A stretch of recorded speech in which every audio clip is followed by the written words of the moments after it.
제가 지난 1월에 한 주 쉬는 동안에 두 권의 책을 읽었습니다. 그중 하나는 C.S. 루이스가 만난 그리스도라는 책에서 회개라는 것은 자기의 길에서 완벽하게 돌아서는 것을 의미하고, 이는 단순히 풀이 죽은 모습으로 자신이 한 일을 미안하게 생각하는 정도가 아니라 자신의 온 교만과 자기 뜻을 고집하는 자세를 꺾고 돌이키는 죽음을 통과하는 것 같은 일이며, 자신의 자아를 죽이는 영적 행위라고 주장합니다. 더불어 회개가 없는 구원은 없고, 구원은 창조주 하나님께 돌아가는 것이고, 죄인은 반드시 회개를 통해 하나님께 돌아가야 한다고 말합니다. 영국 옥스퍼드대와 케임브리지 대학의 영문학 교수였고, 나니아 연대기로 유명한 C.S. 루이스가 어린 시절에 하나님을 믿었지만 자신이 어머니를 암으로 잃은 후에 15살 청소년기에 그는 하나님은 존재하지 않는다라고 확신하고 교회와 믿음의 길을 떠났습니다. 그 후에 30대가 되어 다시 하나님께 회심하고 돌아와 자신이 그토록 부인했던 하나님의 살아계심을 믿게 된 자신의 삶의 경험을 바탕으로 고백한 것입니다. 회개는 참된 그리스도인이 되기 위해서 반드시 해야 하는 것이고, 또 회개 없는 믿음은 진정한 믿음이 아님을 우리는 깨달아야 합니다. 왜냐하면 우리가 회개하지 않으면 우리의 죄가 하나님과 우리를 가로막기 때문에 우리는 그분의 임재 안에 거할 수도 없고, 그분이 하시는 음성을, 그분이 우리에게 주시는 음성을 들을 수도 없습니다. 회개는 그리스도인들에게 주님께 나아가기 전에 가장 먼저 선행되어야 할 중요한 믿음의 관문이 되는 것입니다. 그래서 메시아의 오심을 마지막으로 선포하러 온 세례 요한이 이스라엘 백성들에게 메시아이신 주님을 만나기 위해서 그들이 가장 먼저 준비해야 될 것은 회개하는 것이었기 때문에, 그가 하나님의 말씀을 받아서 광야에서 외친 첫 메시지는 바로 회개하라는 것이었습니다. 오늘의 본문 말씀 누가복음 3장 2절에서 4절에 안나스와 가야바가 대제사장으로 있을 때에 하나님의 말씀이 빈들에서 사가랴의 아들 요한에게 임한지라. 요한이 요단강 부근 각처에 와서 죄 사함을 받게 하는 회개의 세례를 전파하니, 선지자 이사야의 책에 쓴 바 광야에서 외치는 자의 소리가 있어 이르되 너희는 주의 길을 준비하라. 그의 오실 길을 곧게 하라. 예수님께서 천국 복음을 전하시는 사역을 시작하시면서 가장 먼저 선포하신 말씀이 바로 회개하라는 것이었습니다. 마태복음 4장 17절에 이때부터 예수께서 비로소 전파하여 이르시되 회개하라 천국이 가까이 왔느니라 하시더라. 그러나 하나님의 말씀을 통해서 혹은 설교나 혹은 다른 이들을 통해서 우리에게 회개하라는 메시지를 들었을 때 우리가 자존심 상해하거나 기분 나빠한다면 우리는 교만한 것이고, 또는 우리 마음에 꺼리낄 것이 없는데 도대체 뭘 회개하라고 하는지 모르겠다고 방관하고 외면한다면 우리는 영적으로 너무 무지하고 몽매한 상태에 있는 것입니다. 그렇기 때문에 오늘 주님께서 우리에게 주시는 말씀을 통해서 저와 여러분이 무엇을 회개하는지 각자 깨닫게 되시기를 원합니다. 오늘의 본문 말씀에서 사도 요한으로부터 회개 메시지를 들은 자들 중에 진정으로 회개하고자 하는 자들이 취하는 자세는 이렇습니다. 오늘 말씀 10절에 무리가 물어 이르되 그러면 우리가 무엇을 하리이까? 그들이 이처럼 자신들이 죄에서 돌이키기를 원하자 그들이 무엇을 회개해야 하는지 성경은 11절에 이렇게 가르쳐주고 있습니다. 대답하여 이르되 옷 2벌 있는 자는 옷 없는 자에게 나눠줄 것이요 먹을 것이 있는 자도 그렇게 할 것이니라. 이 말씀을 통해서 우리도 우리가 가진 것을 나누며 살고 있는지 돌아봐야 할 것입니다. 우리는 비록 어느 정도 개인차가 있다 하더라도 하나님께서 부르시면 모두 얼마 후에 이 땅을 떠날 나그네 같은 사람들입니다. 그런데 우리는 이 땅에서 살면서 이 땅에서 영원히 살 것처럼 너무나 많은 것들을 쌓아두고 살아가고 있습니다. 그것은 물건만 쌓아놓는 것이 아니라 우리의 욕심을 쌓아두는 것입니다. 내가 입지는 않지만 너무 좋은 것이어서 남을 주지 못하는 것들, 내가 쓰지는 않지만 남을 주기에는 너무 아까운 것들. 낡은 것이지만 나에게는 너무 좋은 추억들이 깃들여 있어 버리지 못하는 것들. 우리는 너무나 많은 것을 가지고 있습니다. 이것은 단순히 소유의 많고 적음의 문제가 아니라 우리의 버리지 못하는 욕심을 회개해야 하는 것입니다. 이제 40일 동안 예수께서 광야에서 금식하시며 고난 가운데 있으셨던 것을 기억하며 함께 동참하는 이 사순절 기간에 검은색 쓰레기 봉투를 하나씩 나누어 주고 40일 동안 우리에게 꼭 필요한 것이 아닌 것들을 모은 다음에 사순절 뒤에 필요한 이들에게 나누어 줄 수 있는 제안을 페이스북에서 보았습니다. 참 좋은 생각이라는, 좋은 제안이라는 생각이 들었습니다. 우리는 우리의 욕심을 비워내고 그곳에 그리스도의 사랑과 자비와 긍휼하심을 담아서 다른 이들에게도 전하는 삶을 살아야 할 것입니다. 세례 요한의 회개 메시지를 듣고 세리들이 무엇을 해야 하는지 오늘 말씀 12절 13절에 세리들도 세례를 받고자 하여 와서 이르되 선생이여 우리는 무엇을 하리이까 하매 이르되 부가된 것 외에는 거두지 말라라고 대답합니다. 당시 세금을 징수하던 세리들은 자신들의 몫을 좀 더 챙기기 위해서 동족인 유대인들의 것을 더 많이 착취했기 때문에 그들은 죄인과 매국노로 낙인 찍힌 자들이었습니다. 그러나 돈에 대한 욕심과 미련을 버리지 못하고 살아가는 우리 역시 이 세리들처럼 돈에 대한 죄에서 자유롭지 못합니다.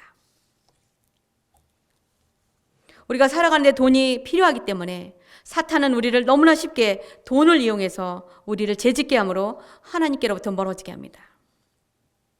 우리는 돈을 더 많이 벌 수만 있다면 주일에도 예배의 자리에 나오기보다 돈 버는 일에 우선순위를 둘 수 있습니다. 우리가 돈을 많이 벌 수 있다면 우리는 우리의 신앙과 양심도 저버릴 수 있기 때문에 우리는 돈에 대한 욕심과 미련을 단호히 끊어내야 합니다. 이것이 바로 돈에 대한 우리의 회개입니다. 우리가 아무리 큰 돈을 벌 수 있다 하더라도 혹은 어떤 손해를 본다 하더라도 오늘은 주일이기 때문에 하나님께 예배드려야 한다고 선포하고 지켜내는 것이 바로 돈으로부터 자유함을 얻은 참된 그리스도인들의 자세인 것입니다.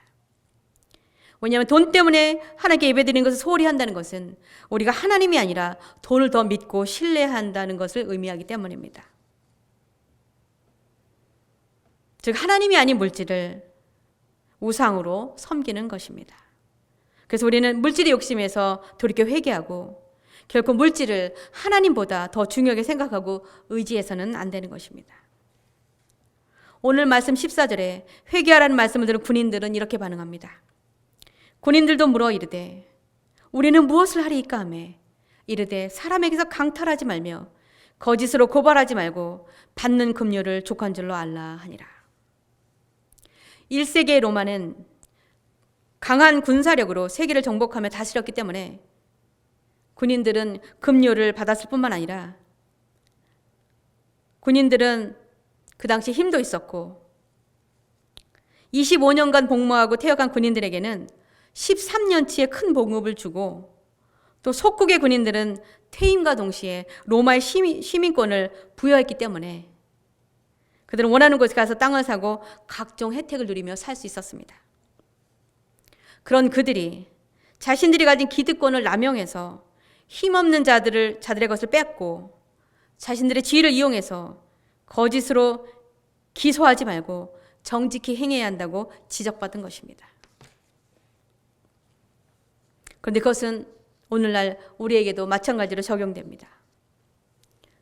우리는 우리가 다른 사람들보다 상대적으로 조금이라도 힘있고 높은 지위를 가지고 있다면 우리는 그것을 이용해서 다른 사람들 위에 군림하려고 하는 경향이 있습니다. 왜냐하면 우리는 누군가의 밑에서 지배받는 것보다는 우리가 누군가를 통치하는 것을 더 원하기 때문입니다. 단지 아파트에 산다는 이유로 아파트 경비실에 일하시는 분들을 함부로 대하는 것을 우리는 너무나 뉴스를 통해서 많이 들었을 것입니다. 그런데 그런 사람이 사회적 높은 지위를 갖고 있다면 얼마나 더 심한 권력을 남용하겠습니까? 이런 이유로 사탄은 우리를 죄인으로 만들기 위해서 돈만큼 우리가 쉽게 넘어지는 교만을 도구로 사용해서 우리를 유혹합니다. 그래서 우리는 교만하게 되지 않도록 매우 조심해야 합니다. 우리가 만일 우리의 지식이나 학벌이나 돈이나 명예 등 우리가 가진 어떤 영향력으로 다른 이들을 멸시하거나 우습게 여길 때 하나님께서는 절대 우리를 그냥 놔두지 않으십니다. 하나님 우리가 자랑하는 그것으로 우리를 부끄럽게 하심으로 우리를 회개시키시고 돌아오게 하십니다. 왜냐하면 하나님께서는 그런 교만한 자를 너무나 싫어하시기 때문입니다. 우리가 아무리 많은 힘과 지식과 능력이 있다 하더라도 전능하신 하나님 앞에서 아무것도 자랑할 것이 없는 부족한 자들이라는 것을 우리는 결코 잊어서는 안 될 것입니다. 이것에 관해서 성경은 고린도전서 1장 27절에서 29절에 이렇게 분명히 말씀하고 있습니다. 그러나 하나님께서 세상의 미련한 것들을 택하사 지혜 있는 자들을 부끄럽게 하려 하시고 세상의 약한 것들을 택하사 강한 것들을 부끄럽게 하려 하시며 하나님께서 세상에서 천한 것들과 멸시받는 것들과 없는 것들을 택하사 있는 것들을 폐하려 하시나니 이는 아무 육체도 하나님 앞에서 자랑하지 못하게 하려 하심이라. 예수를 믿는다고 하면서 우리가 가진 알량한 것들로 다른 이들 위해 군림하는 그런 삶을 우리가 살아간다면 우리는 예수의 영광을 가리고 그분의 명예를 훼손시키기 때문에 우리는 반드시 회개해야 합니다. 우리는 주님께만 회개하는 것이 아니라 내가 무시하고 함부로 대함으로 나로 인해서 상처를 받은 영혼에게 찾아가 용서를 구해야 합니다. 왜냐하면 다른 이들의 마음을 아프게 한 자들의 예배는 주님께서 받지 않으시기 때문에 우리는 주님께 예배드리러 나오기 전에 먼저 우리 이웃들과의 문제를 해결해야 합니다. 이웃을 함부로 대하고 말한 것에 대해 주님께서 마태복음 5장 22절에서 24절에 이렇게 말씀하셨습니다. 나는 너희에게 이르노니 형제에게 노하는 자마다 심판을 받게 되고 형제를 대하여 라가라 하는 자는 공회에 잡혀가게 되고 미련한 놈이라 하는 자는 지옥불에 들어가게 되리라. 그러므로 예물을 제단에 드리려다가 거기서 내 형제에게 원망 들을 만한 일이 있는 것이 생각나거든 예물을 제단 앞에 두고 먼저 가서 형제와 화목하고 그 후에 와서 예물을 드리라. 우리가 아무리 매주 교회에 와서 예배를 드리고 찬양을 드린다 하더라도 우리의 마음이 바르지 않거나 혹은 누군가에게 원망을 들을 만한 일이 있을 때 우리가 먼저 그 상대를 찾아가 화해한 후에야 우리의 예배가 주님께 받아들여진다는 것을 기억해야 할 것입니다. 제가 읽은 다른 책 하나는 고소득의 전문직을 가지고 자신들의 과학적 지성과 개인주의와 상대적 진리에 젖어 있어 하나님을 쉽게 찾지 않는 젊은 세대가 많이 사는 미국 뉴욕의 한 복판에서 자신의 가족과 교회를 개척해서 6천여 명이 넘는 교회를 이끌고 있고 세계 50여 개국에 450개의 교회를 세웠으며 존 파이퍼 목사와 함께 현대교회의 가장 영향력 있는 목사로 알려져 있는 팀 켈러 목사에 관한 책입니다. 그 책에서 팀 켈러는 우리가 복음의 능력을 보기 위해서 두 가지를 반드시 인식해야 하는데 첫째는 우리는 우리가 감히 생각했던 것보다 훨씬 더한 죄인이며 허물 많은 존재라는 것과 둘째는 우리가 감히 바랬던 것보다 더 많은 사랑을 받고 용납되었다는 것입니다. 이처럼 우리는 우리 자신이 얼마나 죄인인지를 먼저 깨달아야 복음의 능력을 볼 수 있게 되는 것입니다. 우리가 허물 많은 죄인임을 깨닫기 위해서 우리는 주님 앞에 나와서 간구하며 기도해야 합니다. 그럼 주님께서 우리의 죄를 생각나게 하시고 성령님을 통해서 우리가 어디서 넘어졌는지 무엇을 잘못하고 있는지 어떤 죄를 범하였는지 알게 해주심으로 우리에게 회개할 기회를 주시는 것입니다. 자비로우신 하나님께서 우리에게 계속 우리가 무슨 잘못을 하고 있는지 계속 사인을 주시고 알게 해주시는데도 우리가 깨닫지 못한다면 우리는 교만하거나 영적으로 잠자고 있거나 혹은 우리의 영이 병들어서 영적으로 무감각해진 것입니다. 하나님께서 아무리 하나님께 회개하고 돌아오라고 수많은 선지자들을 보내셔서 말씀하시고 회개할 기회를 많이 주셨는데도 불구하고 하나님을 찾지 않자 이스라엘 백성들은 자신들이 살던 집과 땅과 재산으로 여기며 키우던 수많은 동물들도 모두 잃고 우상처럼 건물만 섬기던 성전도 모두 파괴된 것도 모자라서 자신들이 살던 땅에서 쫓겨나 70년 동안이나 바벨론에서 포로 생활했던 것을 반드시 기억해야 할 것입니다. 우리도 이처럼 하나님께 돌아오라는 경고의 말씀을 듣고도 계속 우리의 죄를 깨닫지 못하고 회개하지 않는다면 하나님께서 우리가 하나님보다 아끼고 소중히 생각하는 돈이나 재산이나 그 어떤 것들을 통해서 우리로 하여금 우리 자신을 다시 돌아보게 하시고 회개하게 하실 것입니다.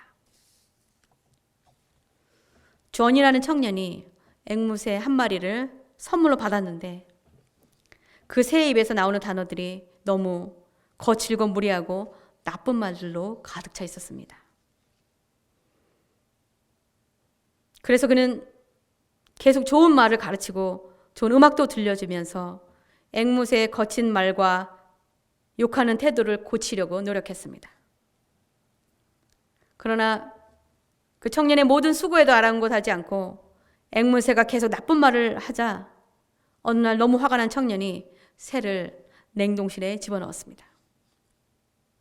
몇 분 동안 앵무새가 푸드덕거리는 소리를 내더니 갑자기 조용해지자 저는 앵무새가 혹시 잘못될까 싶어 얼른 냉동고 문을 급하게 열었습니다.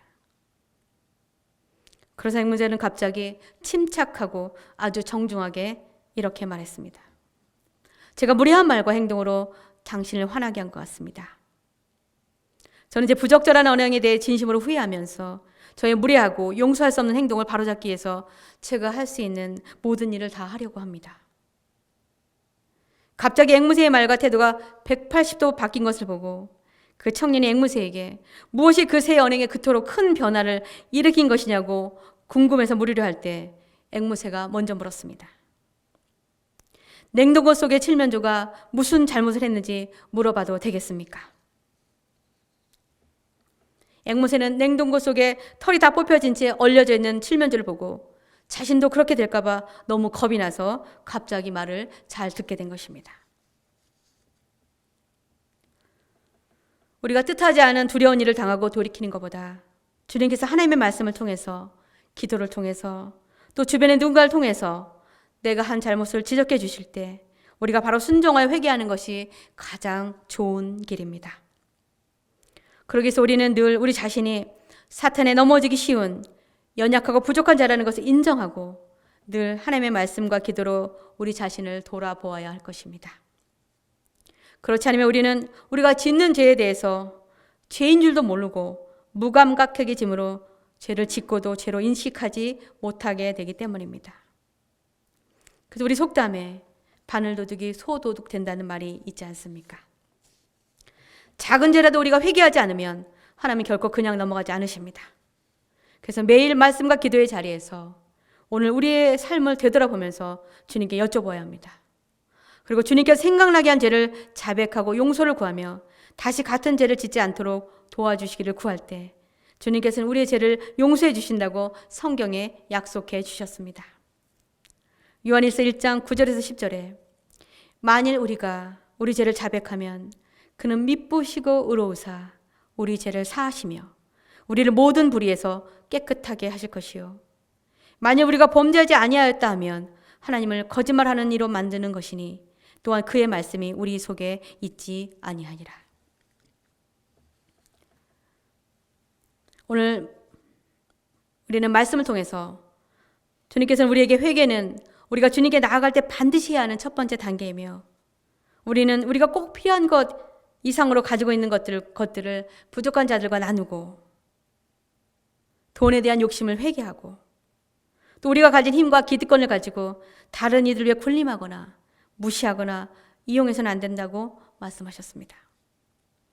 저는 저와 여러분이 늘 말씀과 기도로 우리 자신을 돌아보고 우리가 지은 죄를 회개함으로 하나님과 늘 영적으로 깨어 소통하는 성도들이 다 되시기를 주님의 이름으로 축원합니다. 기도하시겠습니다. 고마우신 아버지 하나님, 오늘 말씀을 통해서 우리가 먼저 우리의 죄를 회개하지 않으면 주님께 가까이 나아갈 수 없음을 깨닫게 해주셔서 감사합니다. 저희들이 늘 말씀과 기도로 죄에 민감하게 반응하여 회개함으로 주님께 용서함을 받아 주님께 드리는 우리의 예배가 온전히 주님께 상달되기를 원합니다. 오늘도 우리가 교만하고 혹은 어리석어서 우리 죄를 깨닫지 못하는 일이 없도록 주의 성령께서 늘 도와주시기를 소원합니다. 이 모든 말씀을 우리 주 예수 그리스도의 거룩하신 이름 받들어 감사하며 기도합나이다. 아멘.